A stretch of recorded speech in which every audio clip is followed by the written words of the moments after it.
नमस्कार मित्रों, हमारे YouTube चैनल पर आपका स्वागत है। नवरात्र शब्द दो शब्दों से मिलकर बना है, नव और रात्र। नव का अर्थ है नौ और रात्र शब्द में पुनः दो शब्द निहित हैं, रा प्लस त्रि। रा का अर्थ है रात और त्रि का अर्थ है जीवन के तीन पहलू, शरीर, मन और आत्मा। इंसान को तीन तरह की समस्याएं घेर सकती हैं, भौतिक, मानसिक और आध्यात्मिक। इन समस्याओं से जो छुटकारा दिलाती है वह रात्रि है। रात्रि या रात आपको दुख से मुक्ति दिलाकर आपके जीवन में सुख लाती है। इंसान कैसी भी परिस्थिति में हो, रात में सबको आराम मिलता है। रात की गोद में सब अपने सुख दुख किनारे रखकर सो जाते हैं। नवरात्रि के 9 दिनों में यज्ञ और हवन का सिलसिला चलता रहता है। ये यज्ञ संसार में दुख और दर्द के हर तरह के प्रभाव को दूर कर देते हैं। नवरात्रि के हर दिन का अपना महत्व और प्रभाव है और उस दिन के अनुरूप ही यज्ञ और हवन किए जाते हैं। जीवन में हमें बुरे और अच्छे दोनों तरह के गुण प्रभावित करते हैं। नवरात्र हमें यह सिखाते हैं कि किस तरह इंसान अपने अंदर की मूलभूत अच्छाइयों से नकारात्मकता पर विजय प्राप्त कर सकता है और स्वयं के अलौकिक स्वरूप से साक्षात्कार कर सकता है। इस तरह माँ के गर्भ में 9 महीने पलने के बाद ही एक जीव का निर्माण होता है। ठीक वैसे ही ये 9 दिन हमें अपने मूल रूप, अपनी जड़ों तक वापस ले जाने में अहम भूमिका अदा करते हैं। इन 9 दिनों का ध्यान, सत्संग, शांति और ज्ञान प्राप्ति के लिए उपयोग करना चाहिए। देश भर में नवरात्रि के 9 दिनों तक दुर्गा माँ के 9 स्वरूपों की पूजा अर्चना की जाती है। ऐसी मान्यता है कि नवरात्रि में माँ दुर्गा के 9 स्वरूपों की पूजा करने से सभी समस्याएं दूर होती हैं। लेकिन इसके लिए जरूरी है सही विधि विधान से पूजा अर्चना करना। सही विधि से माँ की पूजा करने से ही हम माँ को खुश कर सकते हैं। नवरात्रि में माँ दुर्गा के 9 स्वरूपों की किस तरह पूजा करनी चाहिए, इसकी सही विधि आज हम आपको बताने जा रहे हैं। पहला दिन, माँ शैलपुत्री की पूजा विधि। नवरात्रि के पहले दिन माँ शैलपुत्री की पूजा की जाती है। लकड़ी के पट्टे पर लाल कपड़ा बिछाकर माँ शैलपुत्री की तस्वीर रखें। इसके बाद आप अपने हाथ में लाल फूल लेकर इस मंत्र का जाप करें।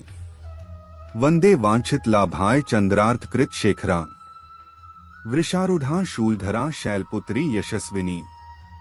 मंत्र के साथ ही हाथ में लिए गए फूल माँ की तस्वीर के सामने चढ़ा दें। इसके बाद माँ को भोग लगाएं और उनके मंत्र कम से कम 108 बार जाप करें। दूसरा दिन, माँ ब्रह्मचारिणी की पूजा विधि। दूसरा दिन माँ ब्रह्मचारिणी का होता है। सुबह उठकर स्नान करके साफ कपड़े पहन लें। इसके बाद माँ ब्रह्मचारिणी की पूजा शुरू करें। माँ को पंचामृत से स्नान कराएं और गुड़हल का फूल, अक्षत, चंदन माँ के सामने अर्पित करें। माँ को सफेद रंग का फूल काफी पसंद है, इसलिए माँ को सफेद रंग के फूल जरूर चढ़ाएं। माता को काजू की मिठाई का भोग लगाएं। इसके बाद माँ ब्रह्मचारिणी के इस मंत्र का जाप करें। या देवी सर्वभूतेषु माँ ब्रह्मचारिणी रूपेण संस्थिता।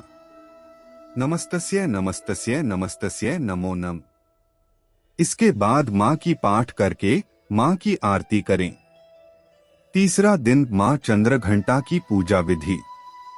तीसरे दिन माँ चंद्रघंटा की पूजा अर्चना की जाती है।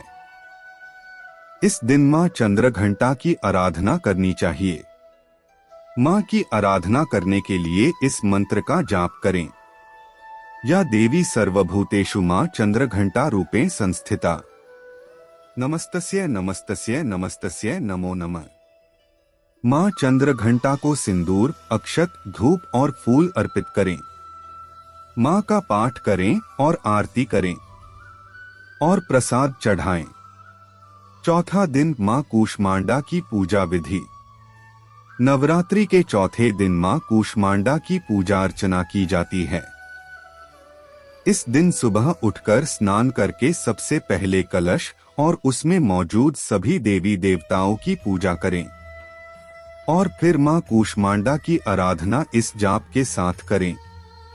सुरा संपूर्ण कलशण रुधिराप्लुतमेव च दधाना हस्त पद्माभ्या कूष्मांडा शुभदास्तु में। इसके बाद देवी का पाठ करके आरती करें और मां को भोग लगाएं।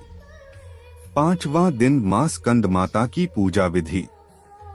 हर दिन की तरह 5वें दिन भी सुबह जल्दी उठकर स्नान कर लें और मां की प्रतिमा को गंगाजल से स्नान करवा दें। इसके बाद हाथों में फूल लेकर स्कंद माता का ध्यान करते हुए मंत्र का जाप करें। या देवी सर्वभूतेषु मां स्कंद माता रूपेण संस्थिता। नमस्तस्य नमस्तस्य नमस्तस्य नमो नम। मंत्र के जाप के बाद हाथों के फूल को मां के सामने अर्पित कर दें और मां को रोली कुमकुम का तिलक करें। अब मां का पाठ करके आरती करें और फिर मां को भोग लगा दें।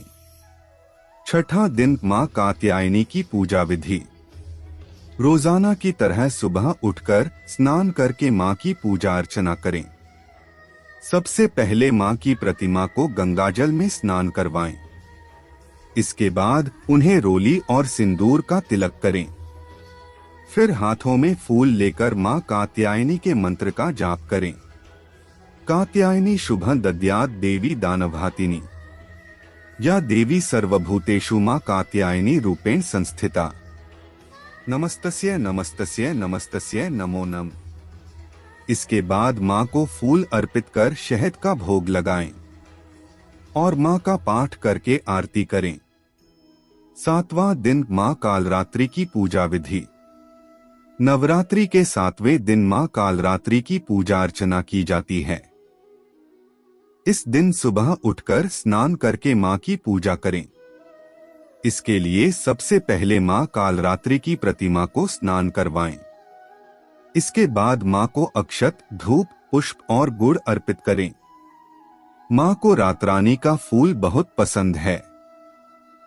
मां को ये फूल जरूर अर्पित करें। हाथ में फूल लेकर मां का ध्यान करें और इस मंत्र का जाप करें। ओम ऐ सर्वा प्रशमन त्रैलोक्यस्य अखिलेश्वरी एवमेव त्वथा कार्यस्मद वैर विनाशन नमो से ऐ ओम। आखिर में मां का पाठ करके आरती करें और मां को भोग लगाएं। 8वां दिन मां महागौरी की पूजा विधि। सुबह जल्दी उठकर स्नान कर लें और फिर मां महागौरी की प्रतिमा को दूध और गंगाजल से स्नान करवाएं। इसके बाद हाथों में फूल लेकर मां का ध्यान करें। इस मंत्र का जाप करें। या देवी सर्वभूतेषु महागौरी रूपेण संस्थिता। नमस्तस्य नमस्तस्य नमस्तस्य नमो नम। इसके बाद फूल को मां के सामने अर्पित कर दें। मां को गुड़हल का फूल जरूर चढ़ाएं और पान, सुपारी, धूप, दीप, पान, सुपारी, रोली, कुमकुम, अक्षत, सिंदूर अर्पित करें। मां को सफेद रंग के किसी भी मिठाई का भोग लगाएं। इसके बाद मां का पाठ करके आरती करें। 9वां दिन मां सिद्धिदात्री की पूजा विधि। नवमी यानी नवरात्रि के आखिरी दिन सुबह जल्दी उठकर रोज की तरह पूजा अर्चना करें और मां सिद्धिदात्री का ध्यान करें। मां का ध्यान करते हुए इस मंत्र का जाप करें। या देवी सर्वभूतेषु मां सिद्धिदात्री रूपेण संस्थिता। नमस्तस्य नमस्तस्य नमस्तस्य नमो नम।